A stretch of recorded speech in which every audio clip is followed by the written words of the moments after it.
all there, and I do hope you're all well, and I do hope you all had a cracking weekend too. Now, an absolute top-class fella. Cheers, Alistair, for this. In Max's brilliant Discord channel on Friday night after his brilliant live stream, asked me a very interesting and brilliant question. He asked me, do I get positive comments from those who subscribe to my channel and are living in England about SNP MPs? Now, I replied that I think I have, actually. I have had a number of comments saying, wow, I do so wish that person was my MP, or what a fantastic maiden speech made by so-and-so.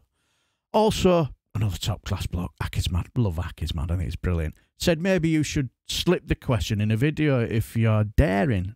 Well, I'm at a loose end, so I decided, why don't I just make a video of it?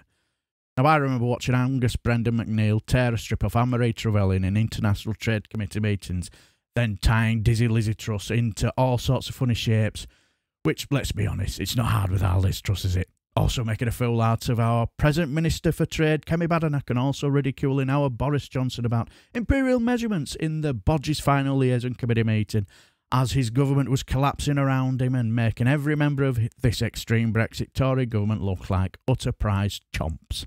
I also remember watching with absolute amazement and wonder at the passion and empathy shown by Joanna Cherry and Stuart C. MacDonald, also the fearless Alison Thewlis as well, when it came to doing what is right by vulnerable people who are here to claim asylum.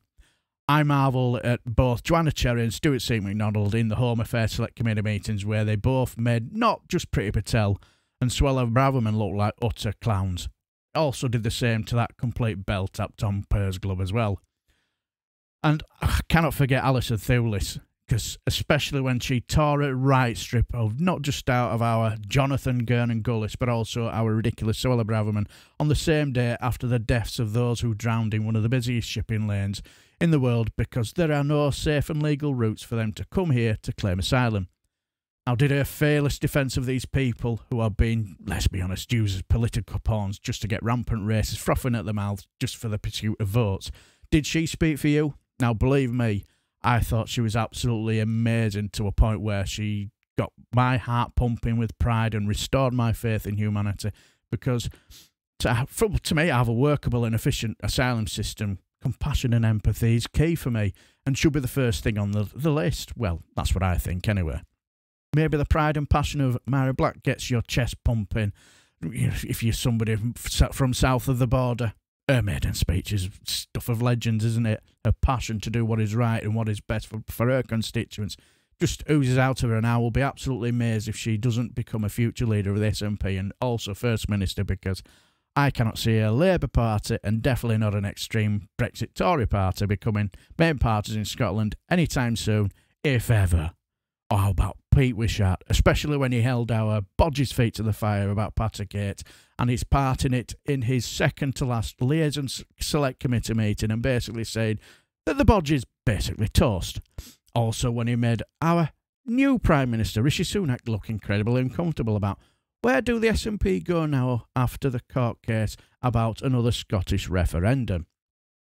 Or maybe Tommy Shepherd speaks your language in England. I remember someone saying to maybe cover his maiden speech, and I was a little unsure how well it'll do, but blimey, his maiden speech dwarfed Marie Black's in views. And even though now it doesn't surprise me, because it is a magnificent maiden speech full of pride and stunning admiration, I never thought it would surpass the fantastic and passionate maiden speech from Mary Black. Or how about the determined and fantastic Christopher Stevens? Does his precise, statistically minded pursuit of holding this cruel Tory government and the DWP to account on their cruelty towards people being treated like scum, and seem to think that people who are clearly unfit for work as customers speak for you. Now, I remember the old saying, the customer is always right. Well, not according to our extreme Brexit Tory government and the DWP. We also cannot forget the moment when John Nicholson really got under the skin of our man Nad in that infamous Digital and Culture Select Committee meeting, where she talked utter rollicks about Channel 4, either can we? Oh, just brilliant.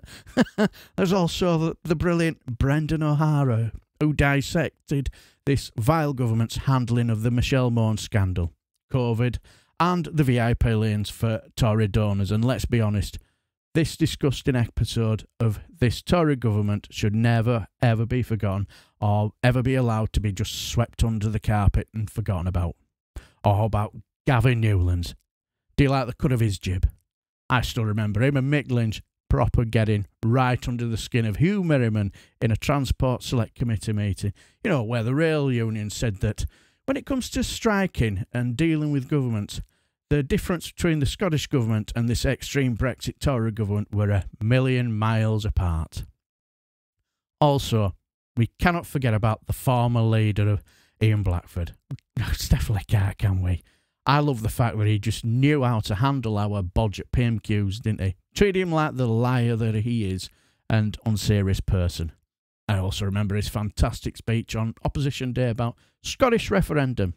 Now he's been replaced by Stephen Flynn for whatever reason, but I'll be interested to see how well he does and how well he goes.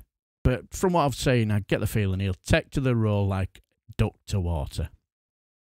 Also, who can forget about the video of Alan Brown in the House of Commons on the motion for banning fracking, where the Tory party, and especially Maria Caulfield, tied themselves in knots about a vote that's just so easy and simple to vote on. But it turned out to be a tag team wrestling match between the Tory backbenchers and Therese Coffey and the haunted wardrobe Jacob Rees-Mogg, didn't it? Absolutely priceless. I've also shown how superb Kirsten Oswald, Stephen Bonner, Ronnie Cowan, Patricia Gibson, Patrick Grady, Richard Thompson in recent weeks, as they've already exposed how badly this government has handled the asylum system, the nonsense that is Brexit and the crappy trade deals, and a whole raft of other issues as well. And for me personally, I get all giddy when Angus Brendan McNeil speaks, because you know he's going to make a complete mockery of Brexit and make some Brexit-loving chomp look like an utter bell tap, at the same time with his no-nonsense style of just talking straight. But you guys might say you've forgotten about Hannah Bardell, Kirsty Blackman, Deirdre Brock, Amy Callaghan, Lisa Cameron, Douglas Chapman, Angela Crawley, Martin Day, Martin Docherty Hughes, David Dugan, Alan Dorrance, Marion Fellows, Peter Grant, Drew Henry, Stuart Hosey, Chris Law, David Linden, Stuart MacDonald, Anna McLaughlin, John McNally, Carol Monaghan, Anna Quasi, sorry if I butchered your name, please forgive me on that one, Owen Thompson, and last and definitely not least, Philippa Whitford. Well, if you live in England and these people have spoken for you, let me know why down below. So what I'm trying to say is, if you're born and bred in England and have watched my content a lot, and it is highlighting the fantastic work the SNP MPs are doing, and thought, wow, I like the cut of that SNP MP's jib, and I would be very proud if that SNP MP was my MP, just say why. But also, if you're going to write a comment saying, I won't want to vote for any of them because they don't know what a woman is, save it. I will just remove it, because you'd been disingenuous and trolling. You're not saying that because you care about women's rights. You're just saying that because you want to attack trans people. Now, normally I don't remove comments, because if you want to get all snowflakey about something I've said and get all hot in the collar, it's water off a duck's back. But this is different, because this bit of Alistair's baby and Push Back is mad, and I have a lot of fantastic, passionate subscribers who live in Scotland, and I will now have your stupidity muddying their fantastic passion for independence and also the comments below on this one. I also do have a question for my subscribers in Scotland as well. Did I do the SNP justice here? Could I have done this better? Let me know. I'm a big boy, I can take it. But I just want to improve my channel and also my craft as well, I suppose.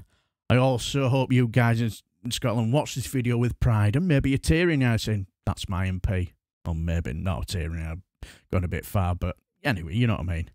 Now, if only Harry, Reg, Patch the dog only watch this video, it's not the end of the world for me as far as I'm concerned. But if an SNP supporter and a supporter of Scottish Independent comments on this video saying that this video made me proud to be Scottish, and also say thank you, if I at least just get one of them, to me it'll be just worth it for me.